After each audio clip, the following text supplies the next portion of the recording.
क्या आपको पता है कि क्लास 10th में आपका एक मेथड चलता है, इसको बोलता है यूक्लिड्स डिवीजन एल्गोरिथम थ्योरम, है ना। इस थ्योरम के आधार पे आपको एचसीएफ निकालना होता है, जो बहुत ही आसान है। देखो एक एक करके हम सवाल को समझते चलेंगे। ये आपका एनसीईआरटी 1.1 एक्सरसाइज का है ना पहला क्वेश्चन है। देखो आपको दिया गया है कि 135 और 225 का आपको क्या निकालना है, एचसीएफ निकाला with the help of Euclid division algorithm method, है ना। इस मेथड का यूज करके आपको करना क्या होता है, यहाँ पे आपको स्टार्टिंग में 225 को उठाना है ना, जो आपकी बड़ी संख्या है, जो बड़ी संख्या है आपको उसे लेना है इक्वल टू में। अब आपको देखना है कि जो छोटी संख्या है उसका टेबल कितनी बार पढ़ा जाए जो इसके आसपास पहुंच जाए। जैसे 135 का टेबल कितनी बार पढ़ा जाए जो 225 के आसपास पहुंच जाए। देखो 135 का अगर मैं दुगना करूंगा तो आपको दिख रहा है कि 225 से ज्यादा हो जाएगा, ठीक। तो 135 का जो टेबल है वो कितनी बार पढ़ा जाएगा, केवल एक बार पढ़ा जाएगा।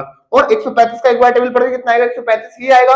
और 225 तक जाने के लिए हमें और कितना बचाना होगा, हमें 90 और इसमें लिखना होगा। तो जो हमारा 90 रिमाइंडर है उसको अलग से लिखते हैं। देखो ध्यान देंगे दोबारा से क्या कि बड़ी संख्या को आपको यहाँ पे लिखना है और छोटी संख्या का टेबल पढ़ना है कि आप इसके आसपास पहुंच जाए, ठीक। आपने एक बार टेबल पढ़ा, दो बार पढ़ते तो ज्यादा हो जाता, एक बार पढ़ा। अब जो बचा, अभी 135 आया ना दोनों मल्टीप्लाई करके, अभी से पहुंचने के लिए यहां तक हमको 90 और ऐड करना होगा। आपने 90 लिख दिया, अब फिर क्या करना है, आपने जिसका टेबल पढ़ा था, है ना, जिसका टेबल पढ़ा था आपको फिर नई लाइन में आपको उसे लिखना है। कैसे लिखना है, 135 को। और जो रिमाइंडर बचा है अब उसका टेबल पढ़ना है। किसका टेबल पढ़ना है, जो रिमाइंडर बचा हुआ है उसका टेबल हमको पढ़ना है। अब 90 का जब हम टेबल पढ़ेंगे 135 के आसपास तक जाने के लिए, तो सोच के देखिए भाई 90 का टेबल पढ़ना है, जो रिमाइंडर बचा है ना उसका टेबल पढ़ना है।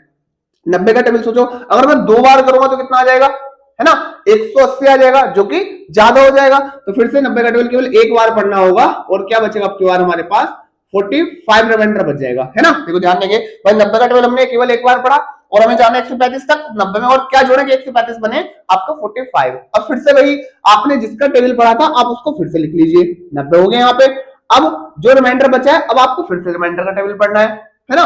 तो रिमाइंडर का टेबल कितनी बार पढ़े बताइए, रिमाइंडर का टेबल कितनी बार पढ़े कि 90 बन जाए, मतलब 45 का टेबल केवल दो बार पढ़ने से क्या बन जाएगा, 90 बन जाएगा। और रिमाइंडर क्या बचेगा हमारे पास, हम 0 बचेगा। मतलब जब तक आपका रिमाइंडर 0 नहीं बच जाता, जब तक आपका रिमाइंडर 0 नहीं बच जाता तब तक आपको ऐसा ही करते जाना है। जैसे ही आपका रिमाइंडर 0 बचा, अब आपने बताइए लास्ट बार किसका टेबल पढ़ा था, है ना, लास्ट बार आपने किसका टेबल पढ़ा था 45 का। तो आपका एचसीएफ क्या हो जाएगा, HCF of the given question is 45, है ना। ये आपका मेथड है।